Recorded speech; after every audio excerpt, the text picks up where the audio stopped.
Welcome to the JAMODI podcast. We are all surrounded by amazing coaches and leaders. So let's get an inside look at not just what they do, but how they do what they do. After all, becoming the best versions of ourselves is JAMODI, just a matter of doing it. One of my favorite things is to learn from successful people or their daily habits, because I do think we all get the same 24 hours in a day, but some people use them maybe a little bit better than others. So what are some of your daily habits that set you up for success? Well, I think the biggest one is self-reflection. And it doesn't have to be like 7 hours. It could be just thinking about something. Because after, many years of self-reflection, I figured out what's important to me to be the most productive I can be that particular day and what gets my juices flowing. So for me, I read every day. I spend time alone just thinking. We had the power go off because of the storm yesterday, and it happened around 8 o'clock at night. And that's usually the time where Wendy and I are either watching a movie or a Netflix. It's kind of our hangout time. Yeah. Right? I guess when you're younger and you're dating, it's your coupling time. Like we're old. We watch Netflix too, so me and Jana, no problem. Yeah. So we're like, gosh, what do we do now? So Wendy went to read on her tablet, so it has the natural, the light. So I just kind of went into a room and just sat there and just started thinking. I thought, wow, it is so quiet. Wow. Ryan Holiday wrote a book on stillness and the importance of stillness. And I was thinking to myself, this is what he must mean. You don't hear anything. You hardly see anything. The only thing that's going on is your mind. So I try to find time to think. And then the third thing, I guess, without going like too long on this, is many years ago, I switched from time management philosophy to priority management philosophy. And I switched from only having, I used to call them TTDs, things to do, my things to do list. Well, I added a must do list. And I put a maximum of 3 things on that each day. Right? And they could be silly things. I mean, they could be unimportant things, but you just have to get them done because you've let them go too long. Yeah. Right? Like one of the things that might be silly to some that is on my priority list today is I'm going to take well, you can't really see the one side of my office that has all the books, but I'm going to go through the ones that I have read and heavily highlighted and section them off versus the ones that I haven't read. And then I will spend time going through all my highlights to see if they're still important to me at this point in my life with what I'm doing, right?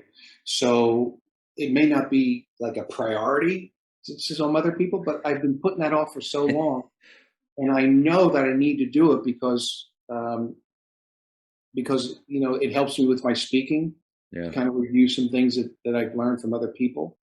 So, but whatever your priority list is, sometimes I have 2 on there, sometimes I have 3. So those are reading, thinking time, priority management.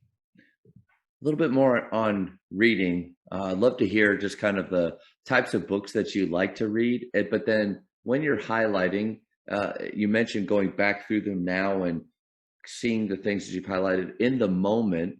Do you do anything else with that? Because sometimes I'll go through a book and I'll see that I highlighted something and it is so good, but I didn't really do anything else with it in that moment besides just file it away in my head. Do you have a process there? Yeah. So I don't know so I'm reading a book now that I actually bought back in 2015. I don't know how all your listeners are, but sometimes I'll buy a book because people say it's really good, put it on my bookshelf because I'm reading something else, and then I don't get to it in this case for 7 years. So it's Alex Ferguson. Okay. The book's called Leading. He was a what they call it football over there, soccer coach over in Europe. So this is one of the pages. You might be able to see there's a highlighted piece there. Yep. Well, with that highlighted piece, there's 3 letters, LDR. You can probably see it. I see it. That means that's a leadership thought. So if I highlight it, it must be important. And if it's important, I should know where it goes, right? So let's see if I have some others that you could really see, because some of them are so small, some of the things that I read. But I can see them. Well, but anyway, like when I circle something, if you can see that there's a circle, that's a book that's mentioned that I have to see if I like it. So a circle means, and then I put the word book. That means it's a book that I should take a peek at. You can see right there, that says SPK. Those are some things I can use for speaking. So that's how I do it. And then I'll now go through, let me see if I can reach over here. Here's one, Jocko Willink, Leadership Strategies and Tactics. So as I go through all these, at some point, I'll reread just the highlighted parts. And if they still resonate with me, I'll probably put it on one of my PDFs on the computer under leadership. Because right now, like Wendy, my wife always says, well, you never read for enjoyment. What do you mean? Everything I read, I enjoy. It's just I enjoy different things. Like she says, I can't believe you enjoy all those leadership and sports and books. And I said, I can't believe you enjoy all those fiction books. Right? So let's go. So your wife's not grabbing your leadership books to read, is what you're saying. She's got another genre she likes. Oh yeah, like if I lose a book here, I lost it, because her hands probably have never touched it. Yeah. But what I'm getting at it now is, since I'm now speaking, I speak on certain topics, right? Leadership, teamwork, culture. I also speak on how to get the best out of yourself, right? Personal development. So I generally read in those areas.